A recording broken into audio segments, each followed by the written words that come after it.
knows how to plan for a successful life. مونږ ټول غواړو چې مونږ د کامیاب شو کنه خو sometimes our perception, our paradigm consider success in something else. یو کس تاسو غوندې ځوانو ټیټوز پیژنئ ټیټوز نو ټیټو والا لاړه وی یاره چې ماله لږ زمری جوړ کا زمری خو پیژنئ که نه وی چې زمری راله جوړ کا نو هغه ورته وی چې ښه مټ را دې خوا کا چې مټې ور دې خوا که چیرې چې زمری جوړی نو چې څه وای دا څه دي نو هغه ورته وی یاره دا زه ولې لکۍ جوړومه وی ښه زه دا لکۍ پکې مه جوړوه نو چې بیا دا څه دي وی دا خپې دي وی دا خپې هم پکې مه جوړوه بیا داسې دا څه دي ویله چې دا سر دی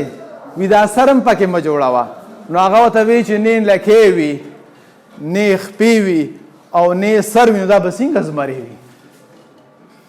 نو موږ ټول خلک غواړو چې موږ کامیاب شو غواړو که نه خو وی چې یاره خوب نه شو قضا کولی سهار به لږ ناوخته پاسو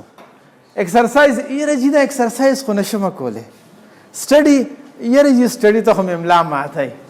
او فیسبوک نه به لږ ځان لرې ساتې نه جی یاره دا خو نشمه کولی خو غواړم څه سکسس کامیابي غواړم داسې ده که داسې نه ده نو if you want to be successful in life then you have to bear about some difficulties in life the successful life هم څه elements دي څه ingredients دي او په هر یو څیز کې چې موږ وګورو د هغې څه particles وي څه elements وي څه ingredients وي د هغې نه جوړ شوي وي اوس successful life د څه نه جوړ شوی دی نو اوس که موږ successful life غواړو نو د هغې ingredients او د هغې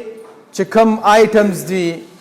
یا elements دي کم دي the first thing is strategic vision if you want to be successful in life you must have a clear and strategic vision and the second thing is strategic time management